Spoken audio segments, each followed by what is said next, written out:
All right, welcome to The Explainer. Today we're diving into something that's honestly at the core of the whole EV revolution, the virtual battery. We're going to break down exactly how engineers build this perfect digital copy of a real battery so they can test the future of electric power, but with none of the danger. So, right at the heart of this whole thing is a really serious question.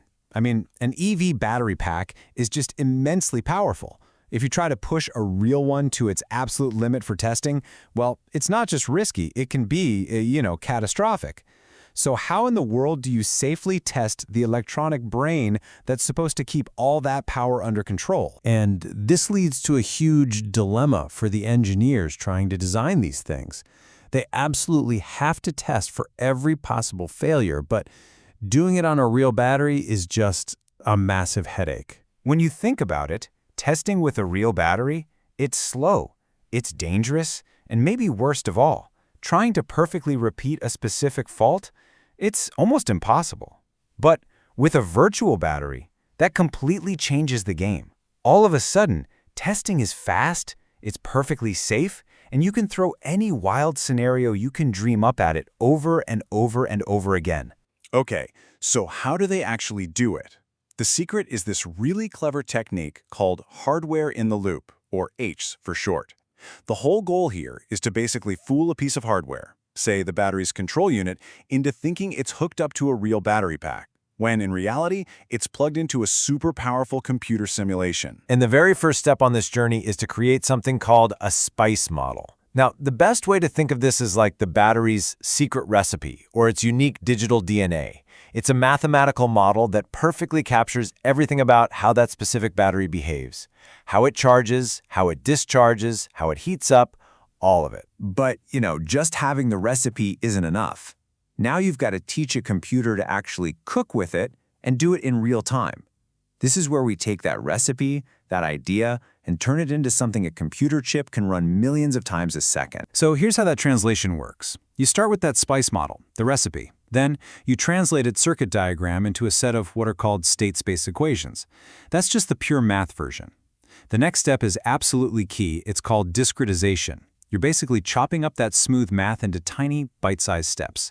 And finally, you load that simplified recipe onto a special kind of chip called an FPGA, which acts like a crazy fast robot chef just whipping through those calculations. So, why bother with all that? Well, it's pretty simple, really. A computer can't think in smooth, flowing curves like we do. It needs everything broken down into tiny, individual steps, numbers. By discretizing the model, we're basically speaking the computer's language, feeding it a constant stream of tiny little problems it can solve, one after another, at unbelievable speeds. And when I say unbelievable speeds, I mean it. To properly fool the car's electronics, this virtual battery has to update its entire state. We're talking voltage, current, temperature, everything, every single microsecond. That's 1 million complete updates every single second. It's just staggering. So, okay, now we have a digital brain that thinks exactly like a battery. But a simulation running on a tiny chip, it has no actual power. To test real hardware, our virtual battery needs to generate real voltage and handle real current. It needs muscle. And this right here is the perfect way to picture it. The model is the brain. The power amplifier is the muscle. That super fast FPGA running the math, that's the brain, making all the split-second decisions.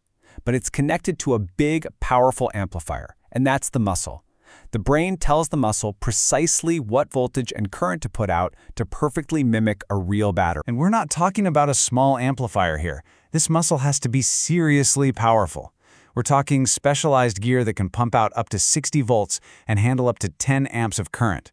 And here's the really crucial part. It has to work in both directions. It needs to source power, like a battery discharging when you floor it, but it also has to sink power, to simulate charging, or when the car uses regenerative braking. All right, so let's plug this thing into reality. We have the brain, we have the muscle, they're working together, we have a complete virtual battery. Now it's finally ready to connect to a real-world car part like the Battery Management System, or BMS, and start testing. And these systems are just mind-bogglingly scalable. They don't just pretend to be one battery cell. Nope.